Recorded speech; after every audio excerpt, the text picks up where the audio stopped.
মানে আঙ্গর তো কোনো হুশ টুস আসিল না যে গরু এমন অবস্থা সকাল থেকে রাত্রে বালা খাবার খাইলো তাহলে সকালে উঠটা গলি দুইবার গেছি পরে দি পেট এরকম ফাঁপা পরে আমার হাজবেন্ডে ডাক দিছে আমি কই উঠটা দেখো গরুর পেট অনেক ফুলে গেছে। খামারিবৃন্দ আসসালামু আলাইকুম, ডক্টর সুজন ব্যাটকেয়ারের পক্ষ থেকে স্বাগতম। আমার লাইফে এত পরিমাণ গ্যাস ফর্মেশন হয় এরকম কোনো কেস আমি দেখি নাই।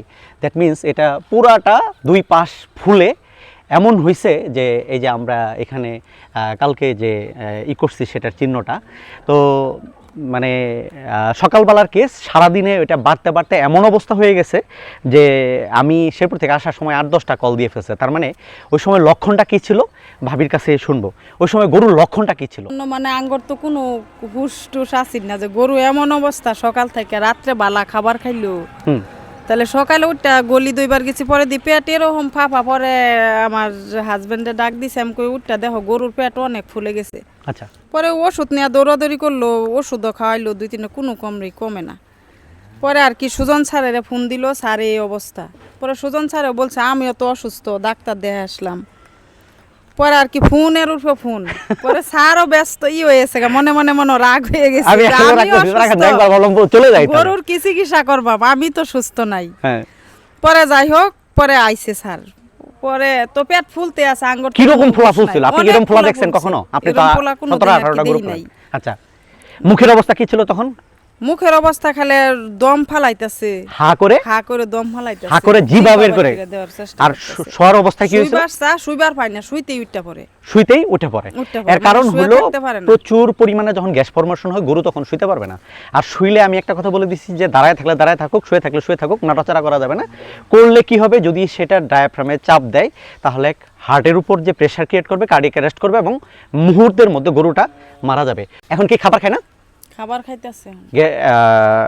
প্রস্রাব পায়খানা ক্লিয়ারই আছে, পুরা ক্লিয়ার। আর এই যে ওর চোখ দেখে বোঝা যাচ্ছে, মুখ দেখে বোঝা যাচ্ছে, আর খাবার দাবারও কিন্তু সে খাচ্ছে। যদি এটা ওই কেউ মিষ্টির রস খাওয়ায়, কেউ আছে খুদ খাওয়ায়, কেউ রুটি খাওয়ায়, এগুলা থেকে যদি হয় তখন কিন্তু অ্যাসিডোসিস হয়ে গেলে ন্যূনতম আমরা 7 দিন সময় দিয়ে রাখি। তো ওষুধপত্র চালানোর পরে এখন মোটামুটি। তখন আমি যখন কাজ করি দেখলাম যে গ্যাসটা বের করবো, কিন্তু গ্যাস বের করে দেখলাম যে এটা ফ্রোদি গ্যাস এটা বের হবে না। আপনারা ভিডিওতেই দেখতে পাচ্ছেন যে এদিকে চুয়ে খালি পড়ছে। গ্যাস তো এমনি বের হয়ে যায়। এর আগের একটা খুব ফুলে গেছিল, কয় মিনিট লাগছে? 5 মিনিট লাগছে এর আগের বার। আর এটা কয় ঘন্টা লাগছে? অনেক সময় লাগবে, কমপক্ষে 4-5 ঘন্টাই তো। 4-5 ঘন্টা সময় দিয়ে আস্তে আস্তে কাজ করছি। যখন ডাক্তার কমেন্ট করছে যে এটা কাটলেন না কেন, তো আমি কেন কাটি নাই সেটা হলো যে আমি আসলে চেষ্টা করি যে এটা যদি সার্জিক্যাল ওয়েতে যদি করতাম, রুমিনিটমি করতাম, তাহলে আরও 10 দিন এটার পিছনে লেগে থাকতে হতো। তো আমার সময় গেছে 4 ঘন্টা, কিন্তু গরুটা এখন কেমন এটা আপনাদের একটু আপডেট জানানোর জন্য। আরেকটা বিষয় যেটা না বললেই নয়, যেমন আমরা যখন চিকিৎসা করি খামারিরা যদি ভালো হয়, উনি আসার পরে বলছে স্যার গরু মারা গেলে মারা যাক, আপনি হাত খুলে কাজ করেন।